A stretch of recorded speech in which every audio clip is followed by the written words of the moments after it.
দ্বিতীয় মেয়াদে ক্ষমতা পেয়েই ভূরাজনীতির কলকাঠি নাড়ছেন মার্কিন প্রেসিডেন্ট ডোনাল্ড ট্রাম্প। এরই অংশ হিসেবে চীন ও রাশিয়াকে মোকাবিলায় ডেনমার্কের আর্কটিক অঞ্চলে থাকা গ্রিনল্যান্ডকে যুক্তরাষ্ট্রের অংশ করে নিতে মরিয়া হয়ে ওঠেন তিনি।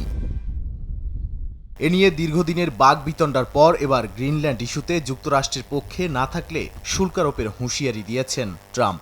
এই প্রথম দ্বীপটির বিষয়ে প্রকাশ্যে বাণিজ্যিক চাপের কথা বললেন তিনি। এমনকি ক্ষেপণাস্ত্র প্রতিরক্ষা ব্যবস্থা ও সামরিক প্রস্তুতির কথাও তুলে ধরেন। যদিও কী ধরনের পদক্ষেপ নেওয়া হবে সে বিষয়ে নির্দিষ্ট কিছু বলেননি ট্রাম্প। দ্বীপটি নিয়ে নেটোর সঙ্গে আলোচনা চলছে বলেও জানিয়েছেন মার্কিন প্রেসিডেন্ট।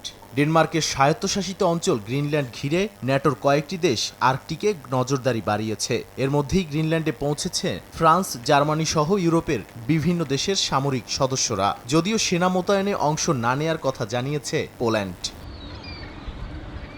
এদিকে ডেনমার্ক বলছে ন্যাটোর কোনো মিত্র আরেক মিত্রকে আক্রমণ করবে এমনটা তারা কল্পনাও করে না। তাদের নজর যুক্তরাষ্ট্র নয়, ভবিষ্যতে রাশিয়ার বাড়তে থাকা তৎপরতার দিকে। অন্যদিকে মার্কিন প্রেসিডেন্টের হুমকির বিরোধিতার পাশাপাশি নিজেদের সার্বভৌমত্ব রক্ষায় স্থানীয় সময় শনিবার থেকে ডেনমার্ক জুড়ে বিক্ষোভের ডাক দিয়েছে দেশটির নাগরিক সমাজ ও মানবাধিকার কর্মীরা।